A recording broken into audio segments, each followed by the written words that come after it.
सकते हैं। सब इधर उधर के चक्कर में मत फंसो, सीधे भगवत मार्ग में चलो जो बिल्कुल संविधान है।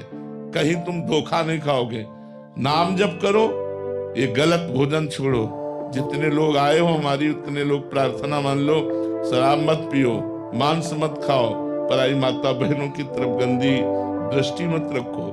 फिर हमें बताना तुम्हें कौन सा दुख परेशान करता है। बाकी ऐसी जगह पे ज्यादा जल्दी विश्वास हो जाता है महाराज जी, वो भीड़ ज्यादा लगी रहती तो ऐसा लगता है कि ज्यादा उधर काम बन रहा है, इसलिए तो अस्पताल जाओ, वो पढ़े लिखे हैं, वो इस बात की डॉक्टरी जानते हैं।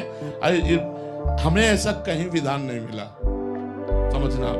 हमें ऐसा विधान मिला है कि अगर आपको ये रोग है तो आप ये मंत्र जप करो तो आपके रोग की जो दुख देने वाली क्षमता है वो कम हो जाएगी और आप सहन कर लोगे। लेकिन आप करो, आप स्वयं करो, आप स्वयं आराधना करो तो आपका पाप नष्ट हो जाएगा।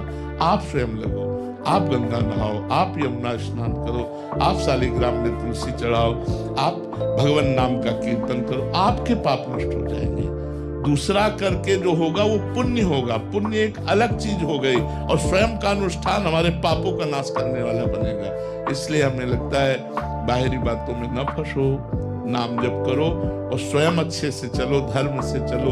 अब भीड़ इसीलिए लगती है कि देखो हम ये बात आपको कह रहे हैं कि आप राधा राधा नाम जप करो, आपके सारे पाप नष्ट हो जाएंगे, दुख मिट जाएंगे, आप एक दिन बहुत अच्छे शांत संत स्वभाव वाले बन जाओगे। बात समझ में नहीं आई? अगर किसी जंतुर में ऐसी सामर्थ्य होती तो देवकी वसुदेव जी को जेल में भगवान के आवाहन का अवसर ना होना होता, महल में होता।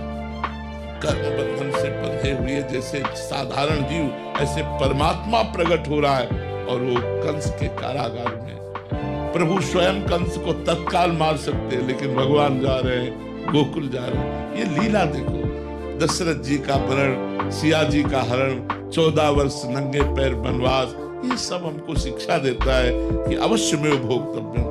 हम यहाँ भोगने आए हैं, मनुष्य लोग है।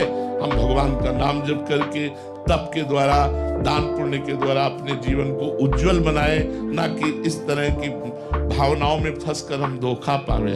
बड़े बड़े भजनानंदी, बड़े बड़े सिद्धों को जो प्रारब्ध आया है वो भोगना पड़ा है। रामकृष्ण परमहंस जैसे हमारे भारत के सिद्ध महापुरुष थे, लेकिन गले में कैंसर था, बड़ी परेशान। महाराज जी फिर संशय हो जाता है कि भजन का क्या मतलब, इतना पूरा जीवन में। भजन का मतलब है कि वो आगे आपका काम बिल्कुल फ्रेश है। वर्तमान में जो पूर्व प्रारब्ध